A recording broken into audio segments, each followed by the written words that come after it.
Saudara Tis Dalinga menjadi topik hangat dalam isu baru pemain keturunan yang akan dinaturalisasi Timnas Indonesia. Bomber Bolonya ini memiliki harga pasar 208,58 miliar rupiah. TNI siap perang total, kerahkan 400 rampur marinir dan rudal Han di tengah sengketa Ambalat dengan Malaysia.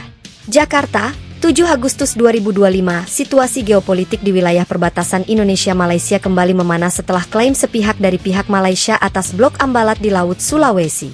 Menanggapi perkembangan ini, Tentara Nasional Indonesia, TNI, menyatakan kesiapan untuk melakukan perang total demi mempertahankan kedaulatan Negara Kesatuan Republik Indonesia, NKRI. Panglima TNI, Jenderal TNI Agus Subekti, dalam konferensi pers di Markas Besar TNI Cilangkap, Jakarta Timur, pada Selasa 5 Agustus, menyatakan bahwa TNI telah meningkatkan status kesiapsiagaan tempur menjadi siaga 1 di wilayah perbatasan Kalimantan Utara dan wilayah perairan Ambalat. Langkah ini termasuk pengerahan 400 unit kendaraan tempur, rampur, korps marinir serta sistem rudal taktis Han buatan Turki, sebagai bagian dari langkah strategis pertahanan terintegrasi. Kami tidak menginginkan perang, namun kami tidak akan mundur sejengkal pun dalam urusan kedaulatan. TNI siap menghadapi segala bentuk agresi demi menjaga keutuhan wilayah NKRI, tegas Jenderal Agus. Sengketa Ambalat, lama tertidur, kini meletup kembali. Blok Ambalat merupakan wilayah laut seluas sekitar 15.000 km persegi yang kaya akan sumber daya alam, khususnya minyak dan gas. Wilayah ini berada di antara perairan Indonesia bagian timur Laut Kalimantan dan perairan Sabah, Malaysia. Sengketa ini mencuat kembali setelah adanya laporan bahwa Angkatan Laut Malaysia melakukan patroli intensif dan pemasangan bau navigasi di zona ekonomi eksklusif, D, Indonesia. Tindakan ini dianggap sebagai pelanggaran atas nota kesepahaman bilateral yang telah disepakati sejak 2010. Kementerian Luar Negeri RI telah memanggil Duta Besar Malaysia untuk Indonesia guna menyampaikan nota protes keras dan mendesak penghentian segala aktivitas militer dan ekonomi di wilayah yang secara hukum berada dalam yurisdiksi Indonesia. Namun, hingga saat ini belum ada tanda-tanda deeskalasi dari pihak Malaysia. Bahkan, laporan dari nelayan Indonesia di Nunukan menyebutkan adanya intimidasi oleh kapal patroli Malaysia terhadap kapal-kapal berbendera merah putih. 400 rampur marinir dikerahkan ke Kalimantan Utara. Korps Marinir TNI AL telah mengerahkan lebih dari 400 unit kendaraan tempur ke wilayah Kalimantan Utara, termasuk ke Kabupaten Nunukan dan Pulau Sebatik. Rampur yang dikirim terdiri dari tank amfibi BMP-3F, LVT-7, Panser Amfibi BTR-50, serta kendaraan pendukung logistik dan komando. Kepala Staf TNI AL, Kasal, Laksamana TNI Bambang Yudo, menyebutkan bahwa pengerahan rampur ini merupakan bagian dari strategi pengendalian wilayah dan pertahanan berlapis di kawasan Ambalat. Korps Marinir akan menjadi tombak pertahanan laut Indonesia di sektor Ambalat. Kami siap melakukan pendaratan amfibi dan operasi tempur jika situasi mengharuskan demikian, katanya. Menurut Laksamana Bambang, kekuatan marinir yang dikerahkan dilengkapi dengan pasukan infanteri laut elit, termasuk batalion intai amfibi, Taifib, dan detasemen Jalamangkara, Denjaka, serta dukungan udara dari helikopter serbu dan UAV, drone, intai, rudal Han, penangkal strategis untuk provokasi udara. Selain pengerahan pasukan darat dan laut, TNI juga mulai menempatkan sistem rudal Han sebagai elemen penangkal strategis.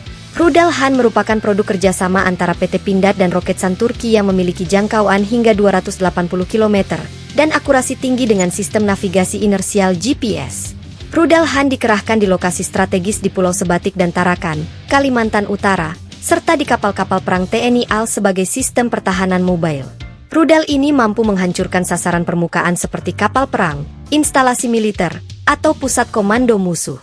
Kepala Pusat Penerangan TNI, Maijen TNI Rendra Satya, menyatakan bahwa sistem rudal ini bukan untuk menyerang, tetapi sebagai pertahanan aktif terhadap kemungkinan provokasi udara maupun laut. Kehadiran rudal Han adalah bentuk kesiapan TNI dalam perang modern. Jika pihak lain melanggar kedaulatan kami melalui kekuatan militer, maka kami akan merespons dengan tindakan tegas dan terukur, ujarnya. Mobilisasi nasional dan operasi gabungan. Selain pengerahan kekuatan di garis depan, TNI juga mengaktifkan skenario operasi gabungan lintas matra. Operasi ini melibatkan TNI AD, TNI AL, dan TNI AU dengan Sandi, Operasi Garuda Ambalat.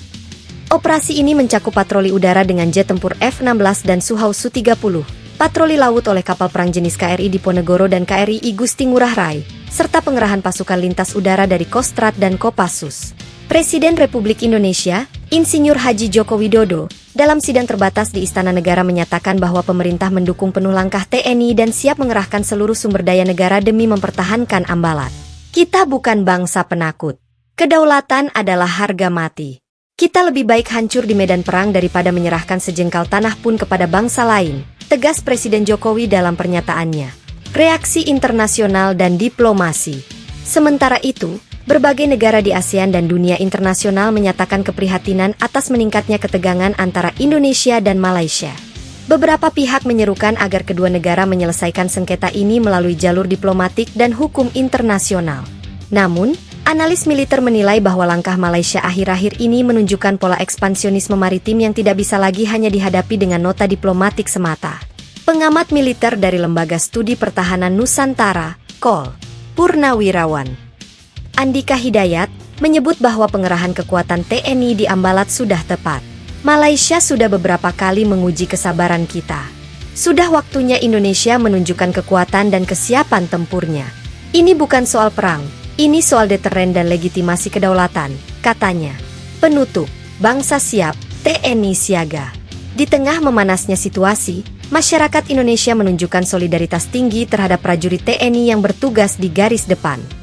Doa dan dukungan mengalir melalui berbagai platform, dari media sosial hingga aksi solidaritas di berbagai kota. TNI telah menegaskan bahwa semua opsi terbuka, namun prioritas utama tetap pada penyelesaian damai dengan prinsip saling menghormati dan menjaga stabilitas kawasan. Meski demikian, bila upaya diplomatik menemui jalan buntu, Indonesia sudah siap, dari Sabang sampai Merauke, untuk mempertahankan haknya sampai titik darah penghabisan.